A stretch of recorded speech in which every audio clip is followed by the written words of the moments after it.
And we're live, George. Cool. Good evening, everyone. Hope we're doing all right. Welcome to the FPL breakdown. We're back. Obviously, we've got one more day till the FPL officially starts. So I hope everyone's done all their teams. I've only checked mine about 4 times in the last week. So that's quite positive for me. That's better than the 47 times from last season. But we've got some interesting stuff though as well because I've got a revelation to drop about my team. So let's just say there is no Erling Haaland or Bruno Fernandes. I've gone proper rogue. So,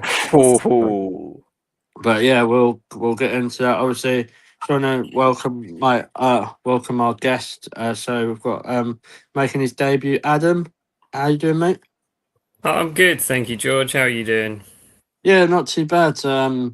I I love FPL, but the worst thing I find about FPL is that there's so many different podcasts that you watch them and then you're like, oh, I wish I didn't watch that because now I don't know what to do. Like I was keeping that person in, and now they're saying it's not a good idea, and they obviously know a lot more than I know. But yeah, no, I appreciate everything they do, but sometimes they make my life a lot harder than it needs to be.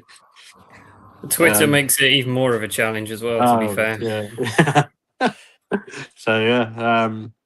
Obviously we'll get into some FPL stuff, but obviously just want to say we're obviously affiliated with the Cannon and Georgie FPL League, which is an all Arsenal league, which shows how massive we are, guys. We've just hit 1,000 people in the league, so Nice. so that was really something we wanted to get to. Do I think I'll finish above 999 people? Of course I do. But maybe in game week 1, but not afterwards. So obviously, as you can see, this is on the Canon Present. So please hit that subscribe button because it really helps.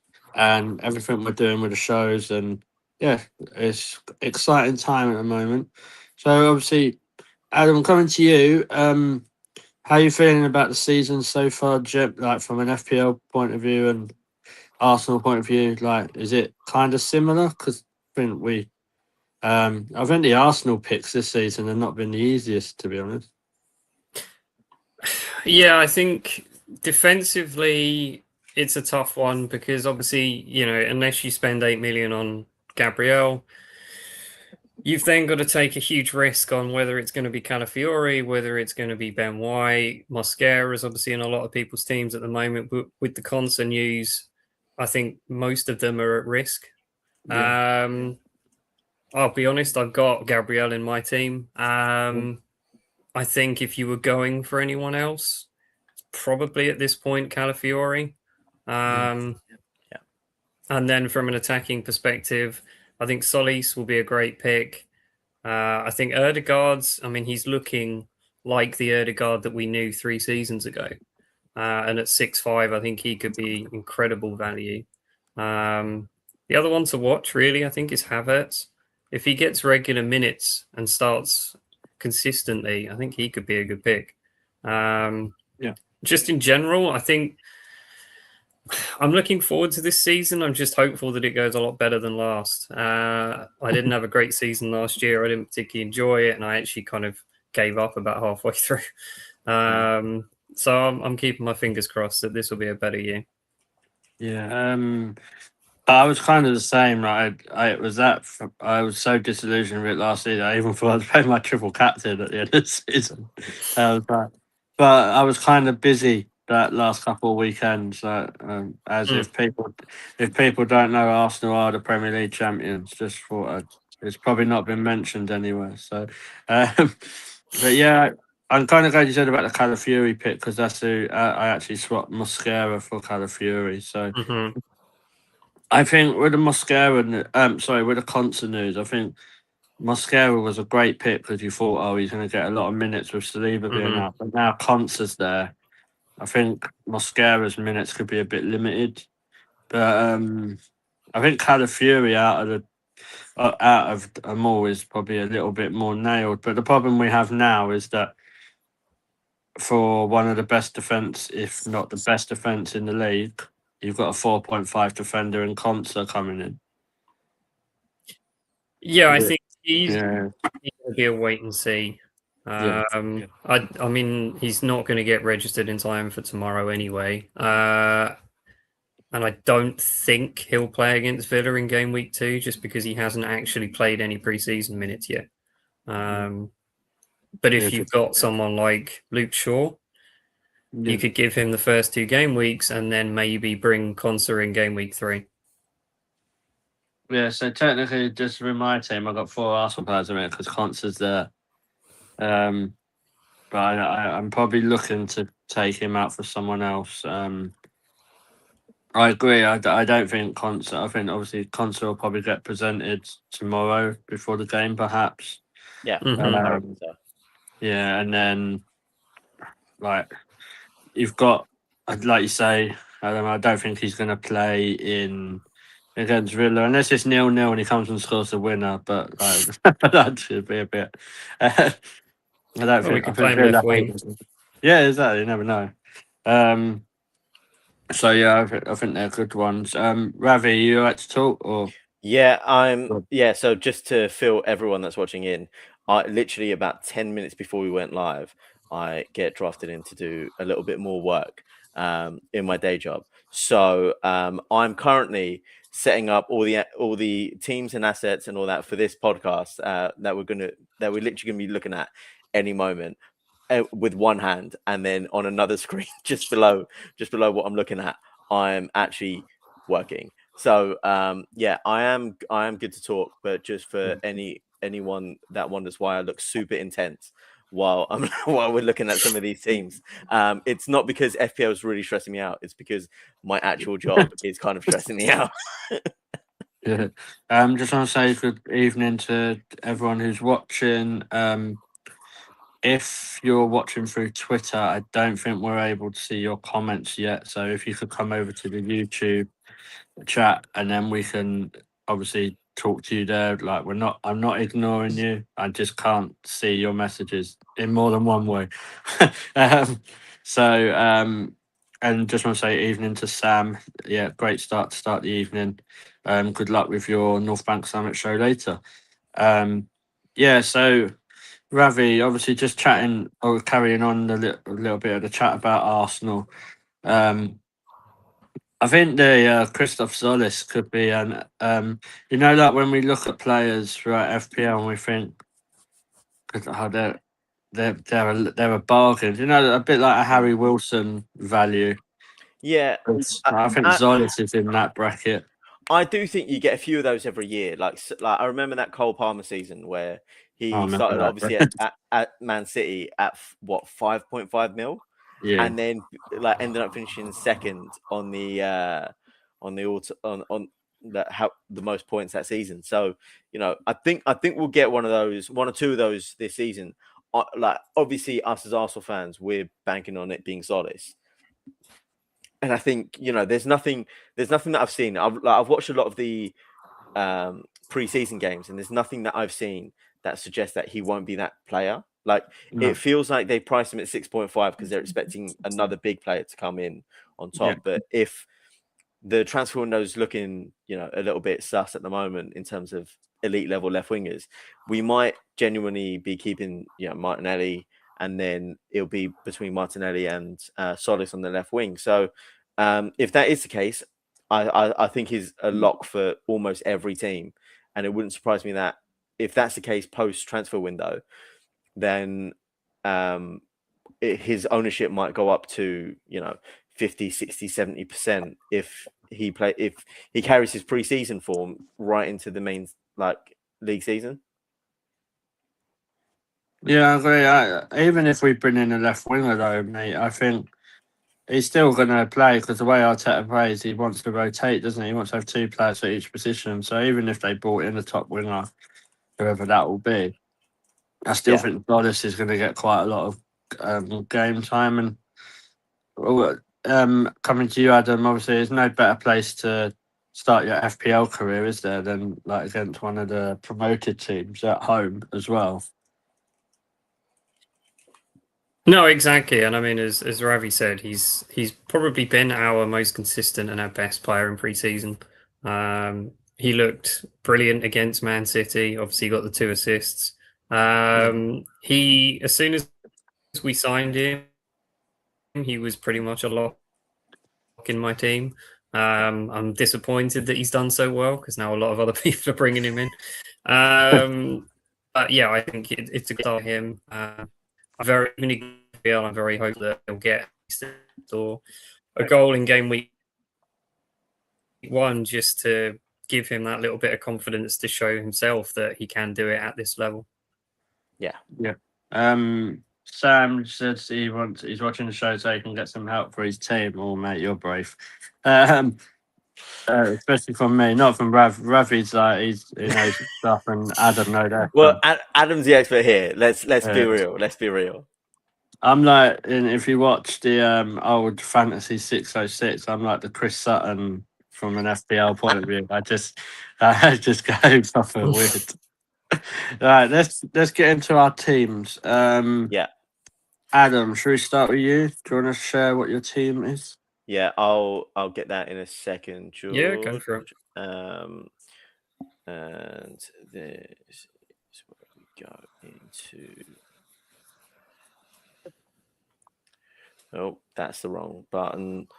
That's also the wrong button. My God, this is. You can tell that I'm a little bit frazzled. Share screen, and it is the window. This is live entertainment, guys. I know, right? There we go. This is you this don't is get the this old... on Sky Sports now. Adam, do you want to walk us through your starting 11 first, and then we'll go on to your bench picks? Yeah, sure. So in goal, I've gone for Verbruggen. He's a very popular pick on especially on Twitter. In defence, I've gone for a back 3 of obviously the king of Brazil, Gabriel, Virgil van Dijk, and Leif Davis from Ipswich. And then in midfield, I've gone for Cunha, Solis, Dewsbury Hall, and Szoboszlai. Although Cunha might change to Mbuemo, I'm not sure yet. And then a front 3 of Haaland, João Pedro, and Igor Jesus. And on the bench, I've got Rushworth for Coventry, the goalkeeper. And then Tavernier from Bournemouth, Luke Shaw, who may well become Conte in a couple of weeks. And then Muharemovic, the 5 million defender from Leeds. Yeah. With Haaland as captain and Solis as vice. Nice. What was obviously going into it? What was your thinking with Cunha over Mbuemo? Was it just because they're both the same price, aren't they? They are, yeah. I mean, part of it is just because I like to be different, and most people seemingly have got Mbuemo or Fernandez or both. I am slightly wavering just because Cunha didn't look very good as the 9 in Man U's last game against Milan. Whereas obviously Mbuemo's had a better pre-season, has scored more goals and looked a bit sharper. So that might change. It will probably go down to 6.29 tomorrow, maybe, before I make the ultimate decision. And just a question from me. So obviously, like, there might be people in the chat here who are making their team quite late. In terms of, the deadline is still to be done. And if someone was to, like say Sam in the chat wanted to reset his entire team, what's your thinking from the very beginning of, like, say you've got all 15 of your spots blank, you've got the 100 mil to spend. What's your thinking from the premium assets all the way down to spending the rest of your budget? Sure. Obviously, for anyone that watched the Community Shield, Man City looked pretty dreadful, and Haaland included, but he is such a threat, and he's at the moment, still so well owned that I just don't feel I can go without him. His record in the first 5-6 game weeks, pretty much every season, is absolutely insane. Fernandez, and I'm probably going to get a lot of bite back from this in the chat and online. Fernandez is my pick for flop of the season. I love it. Oh, That's that's a controversial take. That's why we've got him on. I love that. I'll add the caveat that I don't think he's going to have a bad season. He's obviously an incredibly good player. Yeah. But I don't think he's worth 12 million. No, Okay. You know, when you think a few seasons ago, Mo Salah, when he was scoring goal after goal after goal, was 12 million in FPL. We all owned him because you knew that he was just going to score pretty much every week. Fernandez is a great player, but he chips in with assists and maybe occasional goals from the penalty spot. Right. But I just don't think that he's going to show value at 12 million. And I think that Man U team is going to suffer when they're playing 3 games a week once Europe starts. Right. Okay. So as much as I think a United midfielder is a good decision, you know, I've got Cunha or Mbeumo. I just don't think Fernandez is, you know, everything that seemingly 90% of Twitter think he's going to be. You know, people can come back to this in 9 months' time and laugh at me, and I'll hold my hands up. But it's just a gut feeling of mine. Yeah. With And Bruno, then, you know, with Bruno quickly though, he normally has one great season FPL, then he does have a quieter one, doesn't he? So I do get that sentiment. Mm-hmm. And they were last season, as good as he was, they were only playing one match a week. Yeah. And that does make a big difference. Yeah. The rest of the picks, I mean, João Pedro, everyone seems to own him, and I do understand why. He's looked good in pre-season. He was one of Chelsea's better players last year. Alonso's a really good coach.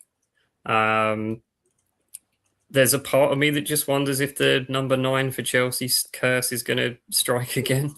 But he's in my team for the moment, and I don't plan on him going anywhere for a while. Chelsea's fixtures are okay.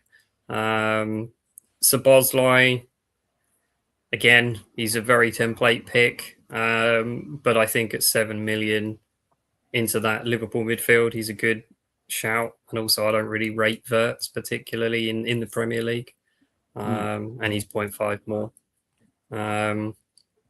My thinking defensively, Gabriel's 8 million. I know he's expensive, but he proved last season how good he is. He's in arguably the best defense in the league. He's got goal threat from set pieces.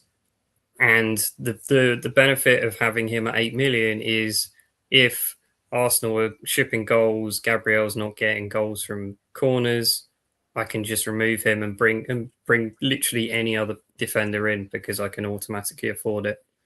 And he's a DEFCON beast at times as well, which can help. The same with Van Dijk. That's ultimately why I've got Van Dijk. I don't think Liverpool will keep that many clean sheets, but he's such a threat from corners like Gabriel is, and he's good at DEFCON. Yeah. Leif Davis is an interesting one for me because obviously when Ipswich were in the Premier League 2 seasons ago, everyone kind of had him because everyone looked at him as the reincarnation of Leighton Baines. And there were flashes where you saw his deliveries coming in, but obviously it wasn't consistent enough. Do you think he's probably better set this year as opposed to a couple of seasons ago when it was his first experience of Premier League football, I guess?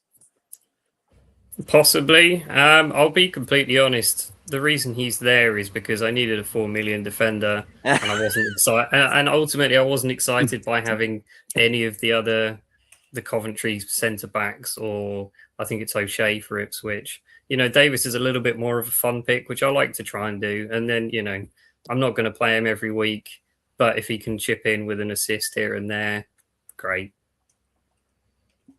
Yeah, fair enough. George, should we go on to your team? Yeah, this is interesting. Yeah. So yeah, we'll go on to my team. We'll go through it, and then you guys can ask me what you think of it. Yeah. Just sharing the screen. I thought it would open up on the other window. It has not. So technical difficulties. There we are. This is George FC. And from top to bottom, George, I'll read this one out for you. Yeah. Currently, you've got Raya in goal with Yeah. a back three of Calafiori, Nico Williams, and Josko Guardiola. Your midfield is Solis, Mbermo, Soboslai, and Semenyo, with Isak, Joao Pedro, and Thiago up front. And then on your bench, you've got Verbruggen, Konsa, Rogers, and Muharemovic.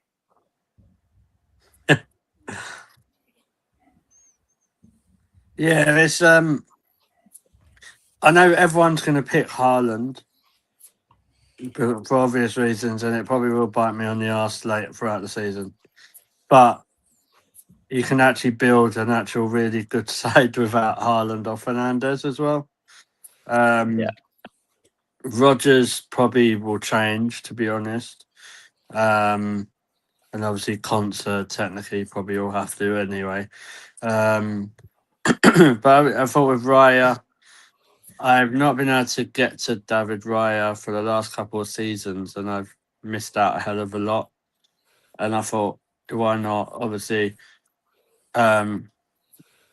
he knows how to keep a clean sheet, as we know.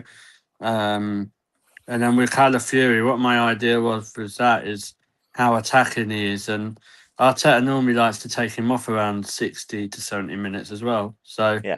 even if we did concede after that, it don't matter because you still got the clean sheet after that 60 minutes for Calafiori.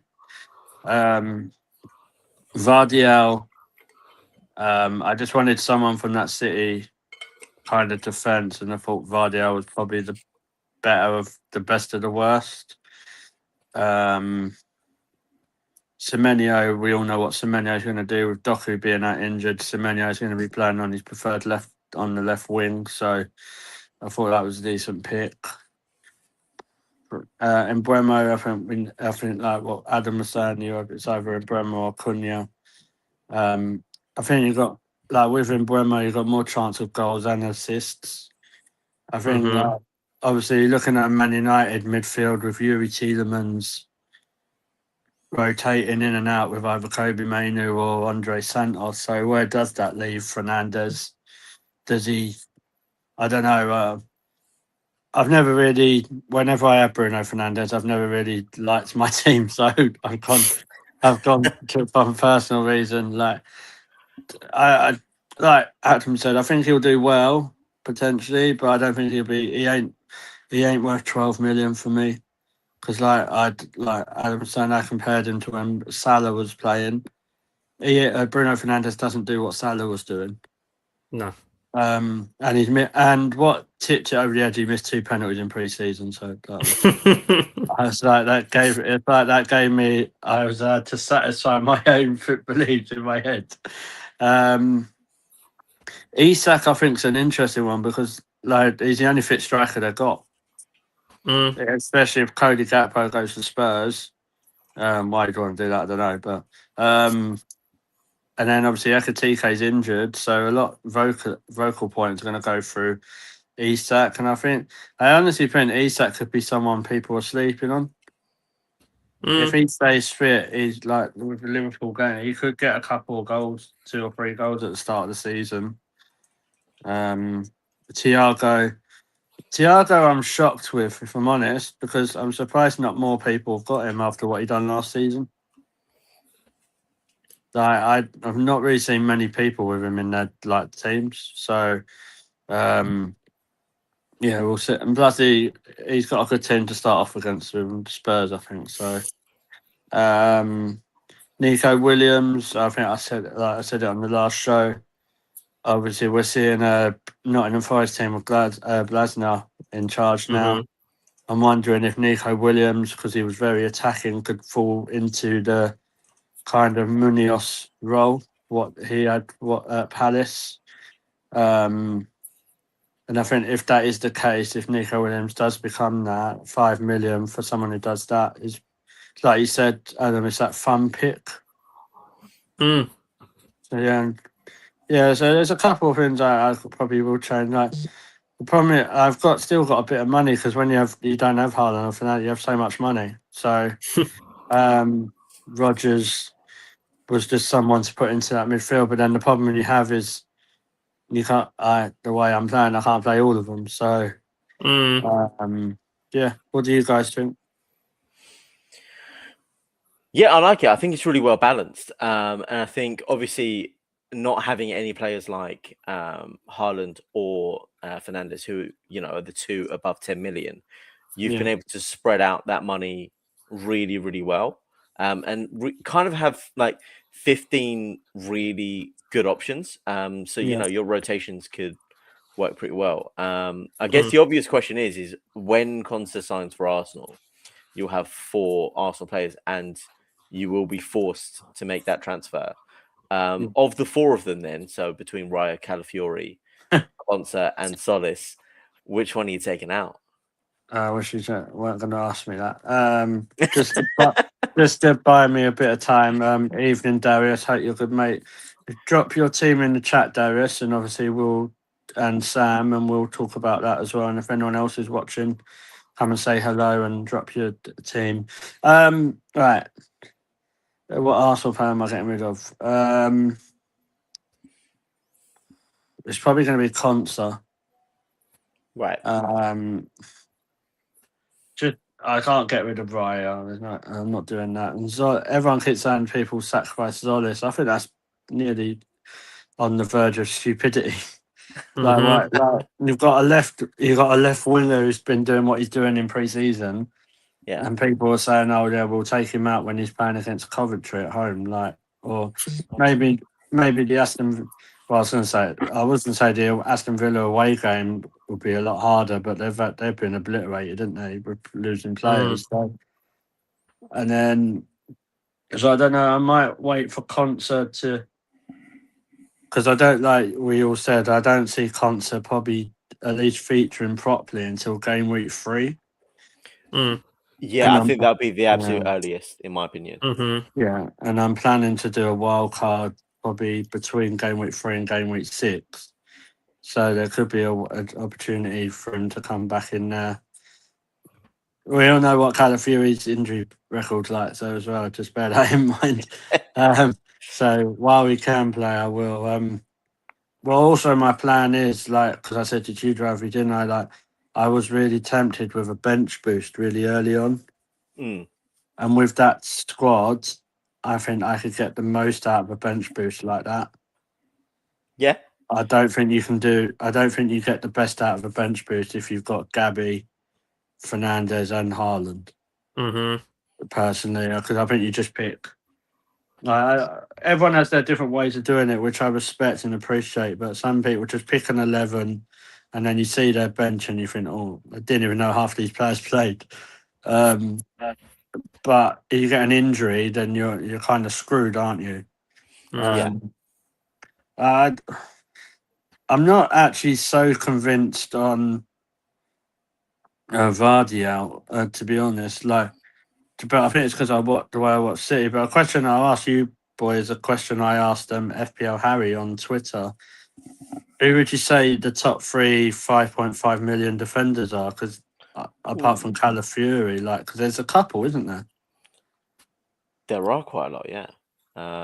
It's at this point where I He's going to run them through the list now.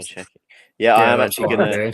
Yeah, so I can reel off some of those. So Price.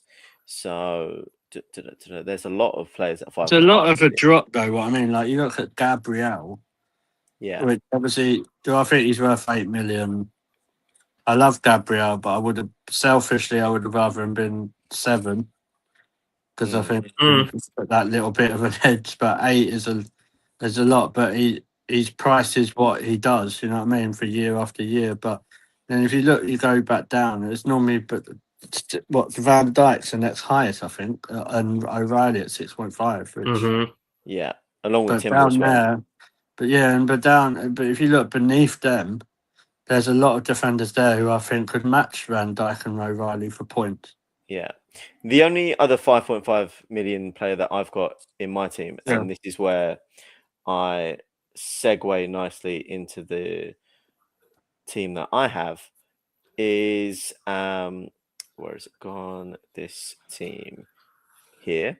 And let me just zoom in so it looks nice and big on the screen. So just running through my squad, my two keepers are Leno and Kinski, with my defenders being Calafiori, Muharemovic, Kirkes, Shaw, and Hume from Sunderland.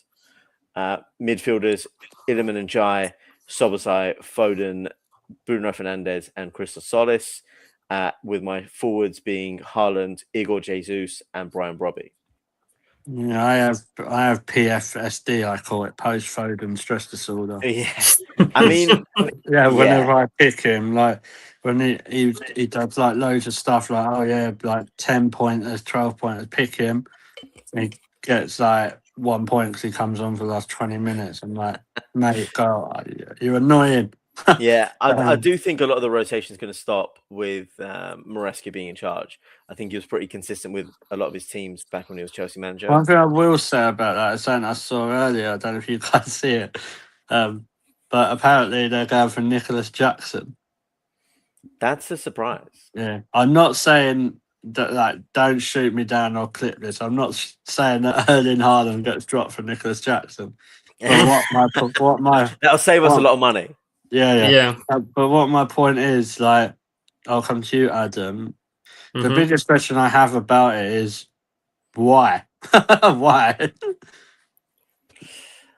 I mean, it's two dodgy clubs helping each other out, isn't it? But let's ignore that side of it. I'm with you. I don't really understand why on earth they would sign Nicholas Jackson. I don't know what they've seen while he's been at Chelsea or Bayern that would scream, yes, we've got to sign him. So yeah, I think Haaland's pretty safe, to be honest. Yeah.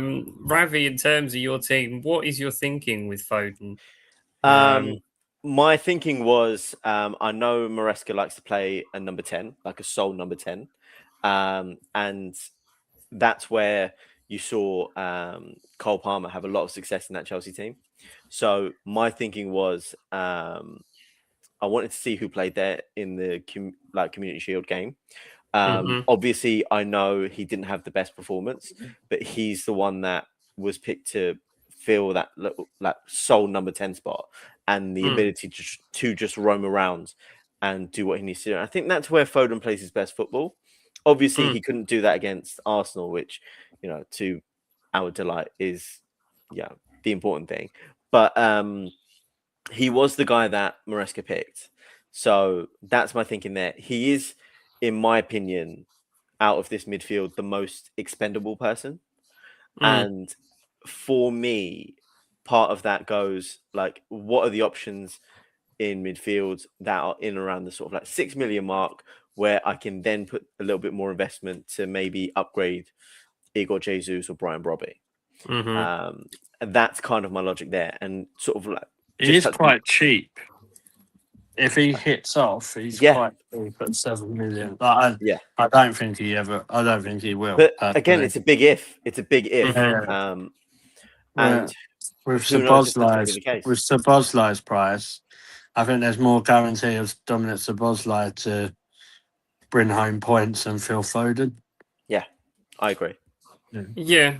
The beauty of that, though, is I suppose you can sit with Foden for 2 weeks, see how he does against Bournemouth and Palace, and if he doesn't do anything, by that point, you might have an idea of a 6 million mid that's hit the ground running.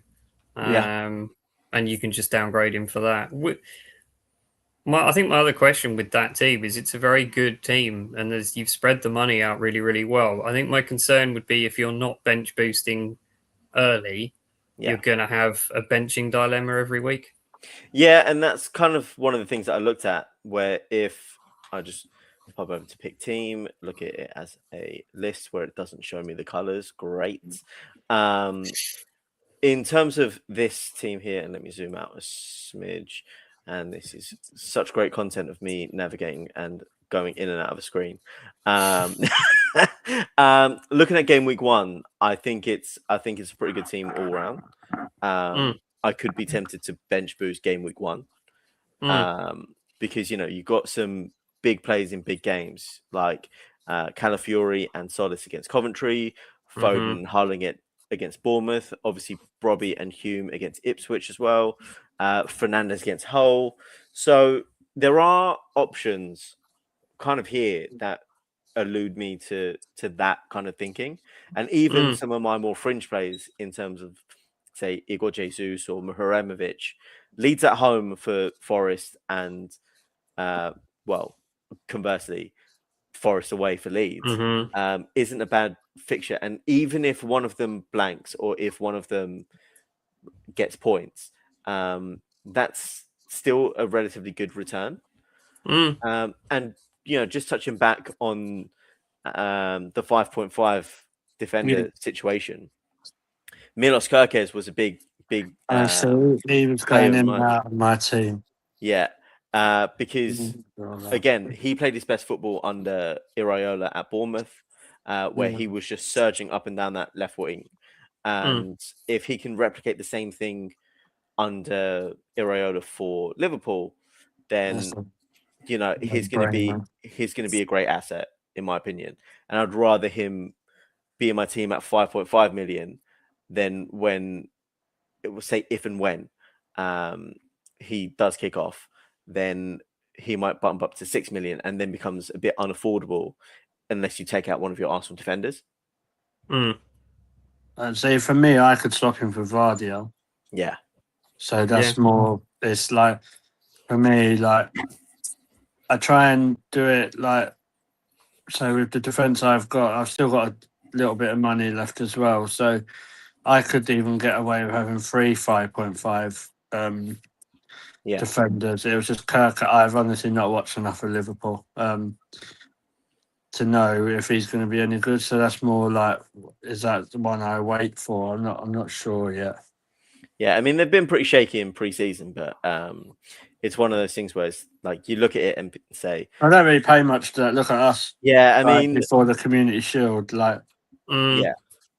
I mean, I don't put too much stock in it usually, but then you do see some performance, like some results, and be like start. They haven't got another left back, have they?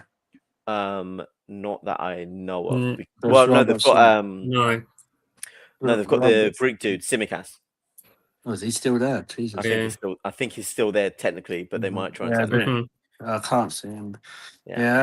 What we do? I'm just going to ask. So we've got Darius's and Sam's team in the chat. Yeah. Let's look at Darius's first. Yeah, so he said he's still editing it. So but I will just run you through it. Yeah, I will just run you through it real quick. So that is Riot in goal, Gabriel Tarkovsky, Gvardiol, Milenkovic, Njai, Semenyo, Solis, Haaland, Joao Pedro, and Pedro Porro. Which I think there's a lot of money there in that team. So and he's picked the Spurs player. What's he doing? Yeah, I mean, Darius, what are you doing? Well, you're better than that, Darius. And to be fair, I don't actually. Adam, you ain't picked a Spurs player, have you? I haven't. No, I will.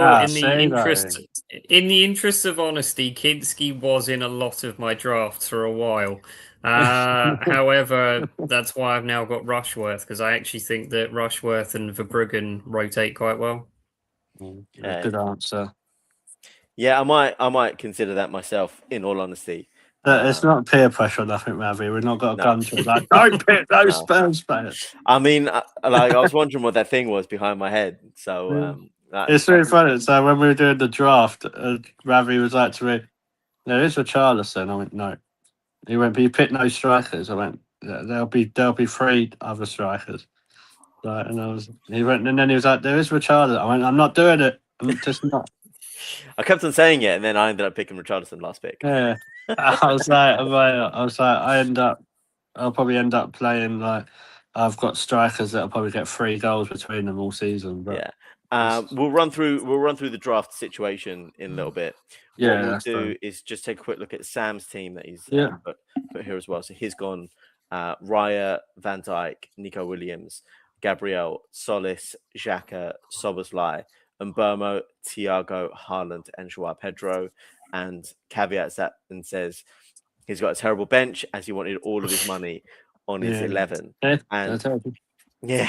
and Adam, in terms of you playing this game, how much do you put into sort of like having those sort of like bench players that don't really do much?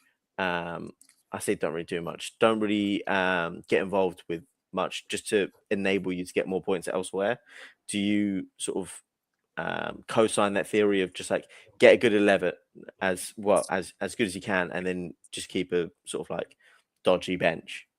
Or do you go to a bit more of a sort of like rotational squad?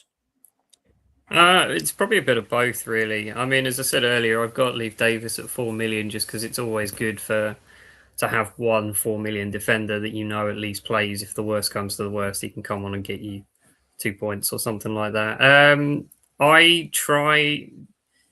don't think I've ever had a season in FPL where I've had an expensive goalie and then a 4 million keeper that I never play.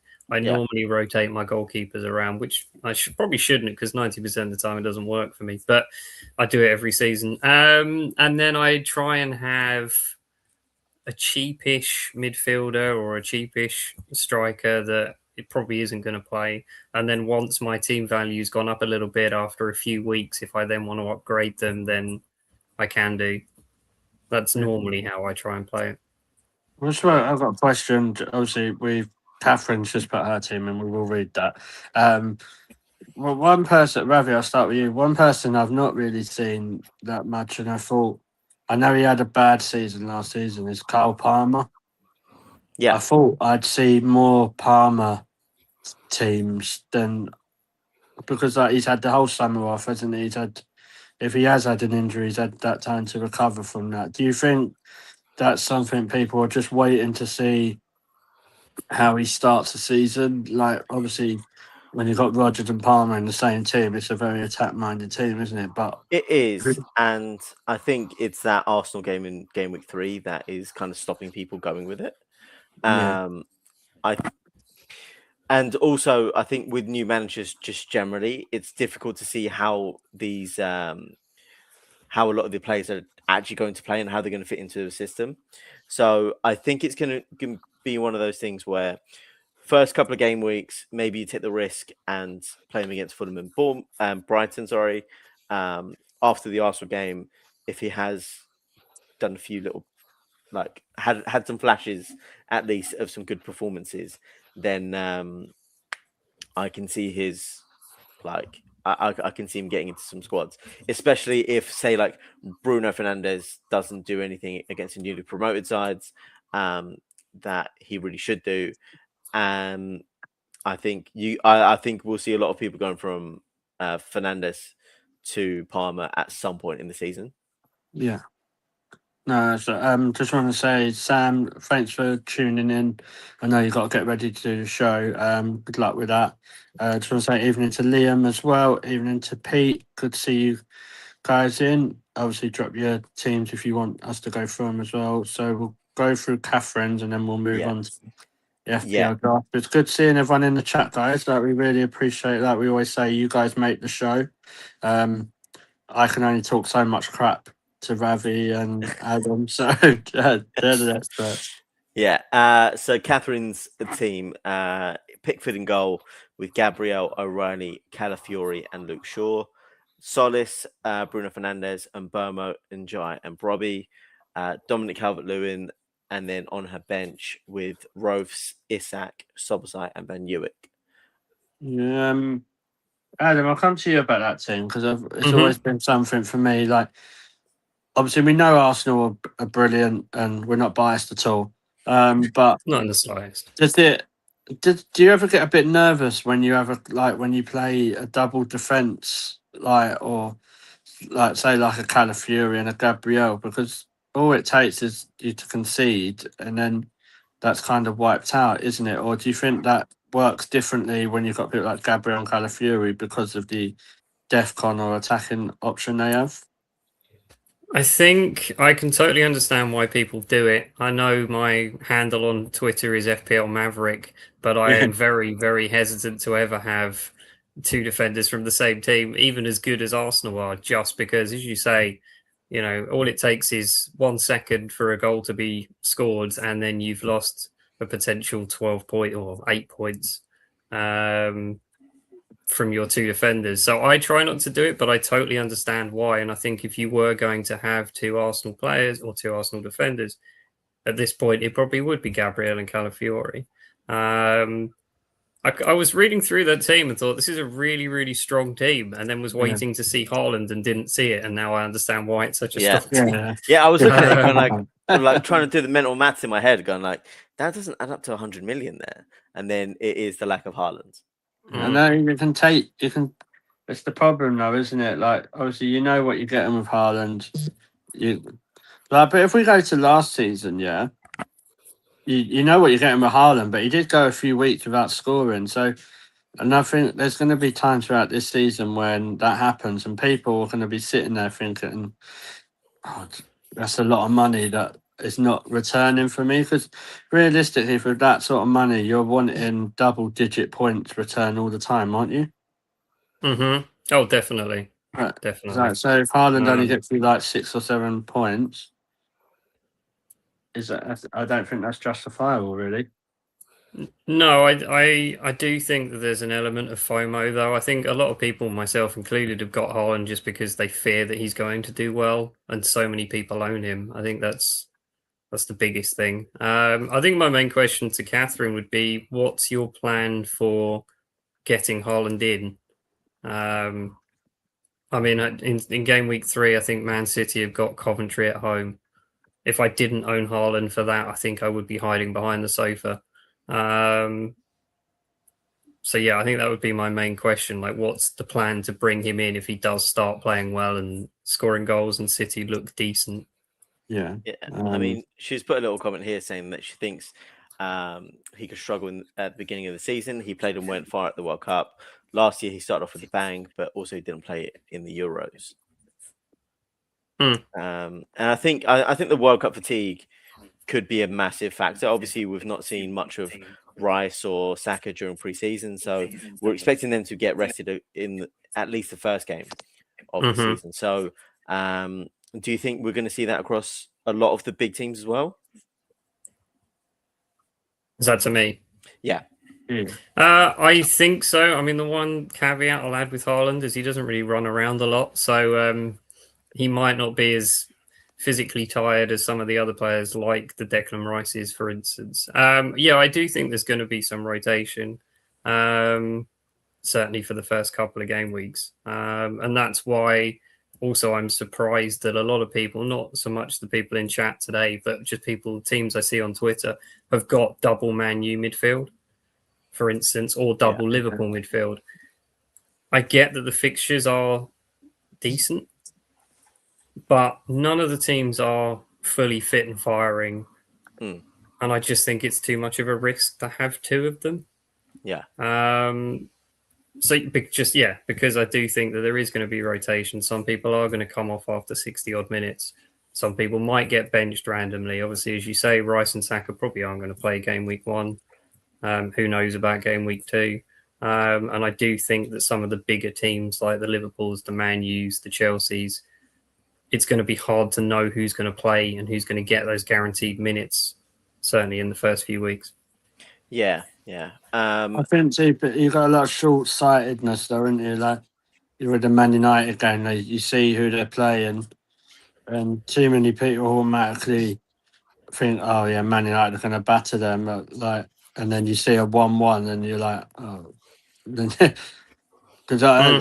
it's away, isn't it? As well, they're not at home, I don't think. No, they're not. No, so and there's normally something I don't know. I think the Man United picks for me are a bit dodgy for me. Like I think in Buemo, you know what you're getting with. Cunha's really hit and miss. I think you can get a 12 or 13 pointer from Cunha, or you get a 2-pointer. Whereas in Bremo, I think you're more likely to always get something. And I just don't know how they're going to set out as well. Like obviously. Tielemans in that midfield, and however they're going to set up like that. So it'll be interesting. Like that's why I went with Mbeumo, just because it was probably a boring pick because I knew it was a safe option. I'm not sure what you think, Ravi, when it comes to United, but like what Adam said before, they're going from playing one game a week to more. Yeah, I think they'll struggle. I really do. I Mhm. think I don't think they've got the necessary depth to deal with basically to deal with multiple games, especially like high intensity games. I think they'll be fortunate if they finish in as strongly as they did. But we saw that last season with, I think there was a stat that said Rice has won more games last season than Man United had even played. So Mhm. it's one of those where you kind of look at it and just say that they had the benefit of playing one game a week for the entirety of the season because they went out in the first round of all the cups. So, if that's the case again, then let's just see. I just don't think they're particularly well equipped to deal with multiple competitions at the same time. Yeah, Catherine, she said about apparently Bruno G's got a thigh injury and Rice could start. I think Arteta said that he was recovering okay. So I still don't think Rice will start anyway because he's still got Zubimendi that could play there. So you've got Zubi and Skelly. So and I'm glad Arteta put that crap rumor to bed about Skelly today. I mean, it could be Eze as well. Yeah, Eze. I don't think Rice starts. No. Just before we go into the draft stuff, we do have the podcast team. If we just want to take a quick look at that just ahead of the deadline, and let's kind of like get the squad together. So there's a little injury flag on Henderson in goal. Adam, of sort of looking at this again, just zoom in there. So Wright in goal, along with Henderson, Gabriel, Tarkovsky, Branthwaite, Kusanov, and Malik Chow. In defense, and then Njai, Sobosai, Semenyo, Cunha, and Solis in midfield, with Watkins, Calvert-Lewin, and Brobby up front. What's your thoughts on the team? I mean, given you've got the limit of 9 million, I think it's a pretty decent team. Is there any spare money left in there? I imagine there must 3 be. million. Yeah. So obviously we can make some upgrades should we want to going into the deadline tomorrow. So and this is where we go to the chat, because the chat has basically picked this team with us. But in your expert opinion, where would you say the upgrade points could be, like in terms of potential in this team? Well, firstly, I wouldn't class me as an expert, but I think that, I mean, there's obviously strong rumours that Watkins might be going to Saudi, which would be a very strange decision for him. But okay, I mean, so that could be one area that you might want to look at. The midfield is very, very strong. I mean, I think that's fine to stay as it is. I didn't know that Henderson was flagged. Is he going to be out for long? Ankle injury, 75% chance of playing. Okay. I mean, the only one I'd be tempted to shift to would be someone like Pickford, because you can always rely on Pickford to make a lot of saves, and he plays for a strong Everton team. But we have already got, or the team has already got, 3 Everton there, I think. Kusanov, is he going to play? Probably not. No. They'll probably play Ruben Diaz and Vardy, wouldn't they? Or if not, he might get some minutes, but I think how much is Kuzminov? He's probably 5.5.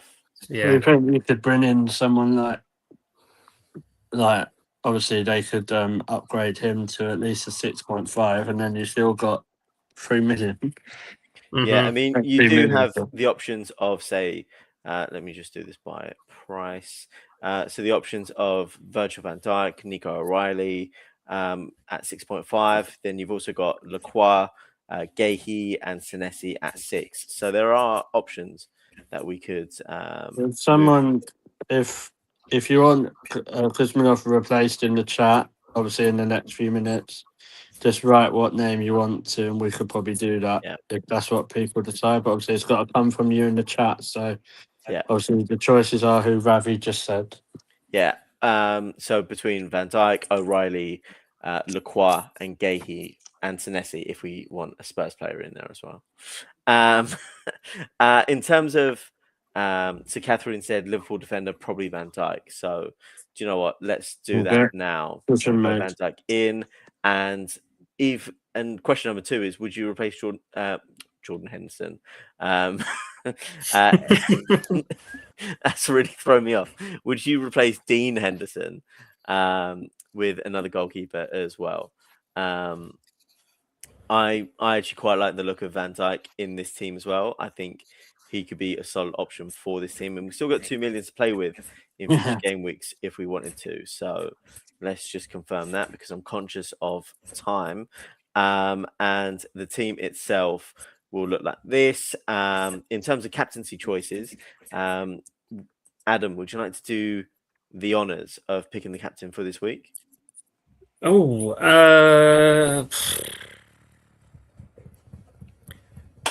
I'm torn. I mean, the obvious one for me and for all of us as Arsenal fans is Solis. However, I have a very weird feeling about FPL in terms of I won't ever captain someone from the very first match in a game week. I know it ultimately means nothing. It doesn't matter whether they play at 3 p.m. on a Saturday or 8 o'clock on a Friday night, but there's just something mentally about me that I just can't bring myself to do it. So I think if I ignore that, I think I'm torn because I've slated Man City all stream. So I don't know if I could pick Semenyo with a conscience, but as an interesting pick, let's go for Ndai at home to Palace. Okay.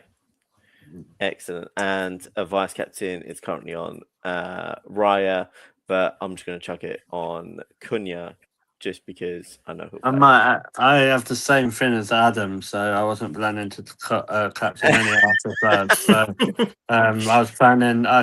It's all safe. They can't ruin my weekend, so I'm captain Pedro on a Monday night. So then I know that he's going to ruin the start of my week, not my weekend. So yeah. And in terms of the bench itself, do you think any players should be coming into starting lineup? And obviously, this goes for the chat as well. If the chat want to make any adjustments to this side in terms of the starting lineup or how we're going, feel free. But I think Adam, from my sorry, go on.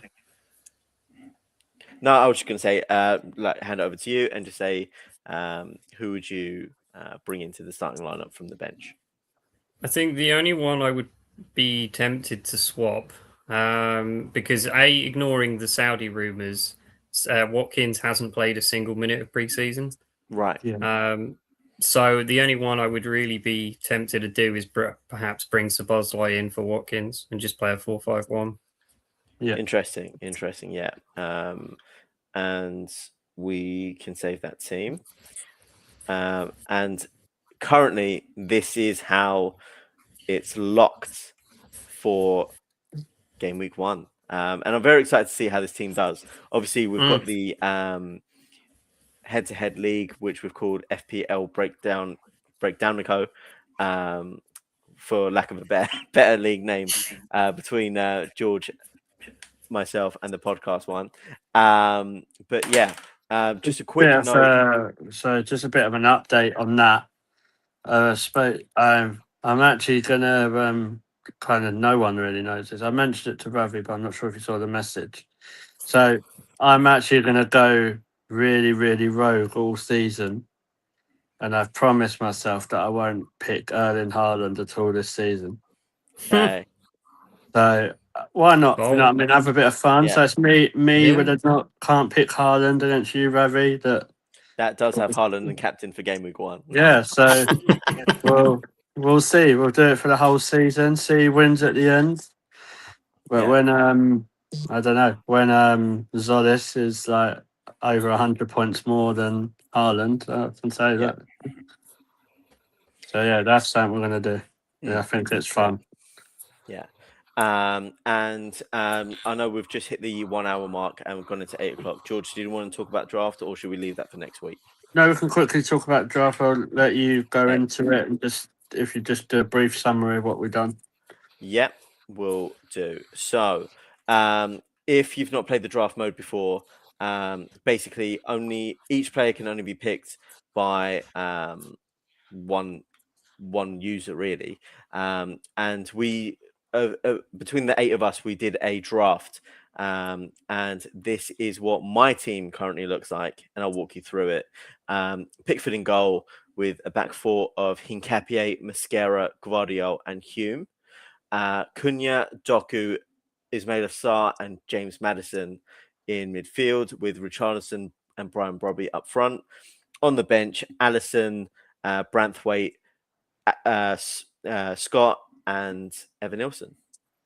The only problem with half your midfield is one's injured and one's meant to be going to Turkey. Man. Yeah. So That is an issue. Off the back of that, given how many players went into this, obviously 8 users. Adam, what's your thoughts on the squad here? Well, there's one screaming issue, which is you've got 2 Spurs players, but they are more placeholders than they were very sort of like panic picks of my last 2. Going, I need placeholders in there. I just need to get through this draft. I'd have picked like a 17-year-old ahead of them. No, I think your defense is okay. I mean, obviously Guardiola's a good pick. Pickford's fine. Mosquera, certainly in the short term until Concert comes in and starts playing, will be fine. In Hincapié, obviously, there's a bit of a risk that he's probably not going to start with Calafiori playing. Hume is fine. I mean, he's been playing right wing for Sunderland, so in pre-season, so that could be a good differential for you. Brobby's fine. I mean, as much as I've mocked the Tottenham players, Richarlison probably isn't a bad pick at the moment with Solanke injured. There are rumours that Tottenham are trying to sign Marmoush from Man City, so Richarlison might then lose his spot. As Craig said, obviously Sarr's potentially going to Galatasaray. Doku's injured, or rumoured to be injured. But for a draft team with 8 or 7 other players in it, it's not the worst team, I wouldn't have said. And obviously, I can't view anyone else's team at the moment because the games haven't happened yet. So next week we will be going through everyone's teams and how everyone did get along in their first. Yeah. All I know is my 3 strikers are awful. I think I've got what the Newcastle one? What's his name? Osula? Yeah, I've got him. Yeah.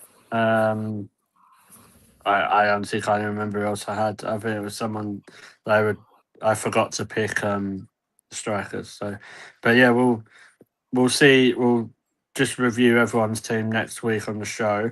Yeah.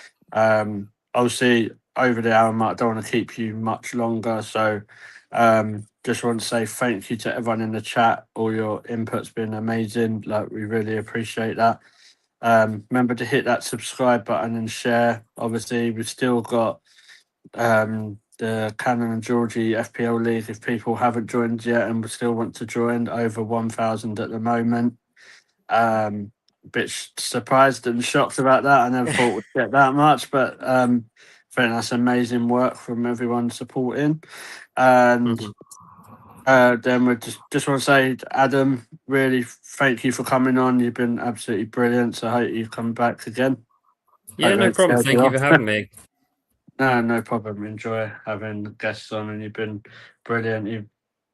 I might actually go and look at my team after this. So after speaking to you, so not too much though. And then obviously Ravi, thank you for everything you do as well. Been another good show, mate. Yeah, no, I really enjoyed it. Even though for the first half of it, I was also working and mildly panicking about hitting some work deadlines. But made it in the end, and could relax a little bit for the second half of the show. But really enjoyed it, and it was very therapeutic while I was knee deep in my work laptop. Nice. So yeah, obviously we've been the FPL breakdown with George and Ravi on the Cannon Presents. Coming up at 8:45, we have the North Bank Summit with Sam hosting his first show with Liam, and a couple of other guests as far as I know. So obviously, if you want to watch some stuff and previewing Arsenal and Coventry, definitely stay tuned. And once again, good luck with your FPL season, unless you're competing against me. All serious note, enjoy it. At the end of the day, what doing FPL is all about is just enjoying it. If it stresses you out too much, then step back a little bit. But and once again, just want to say good luck for the season, and let's enjoy FPL. Good night, everyone. Have a great weekend. Night all.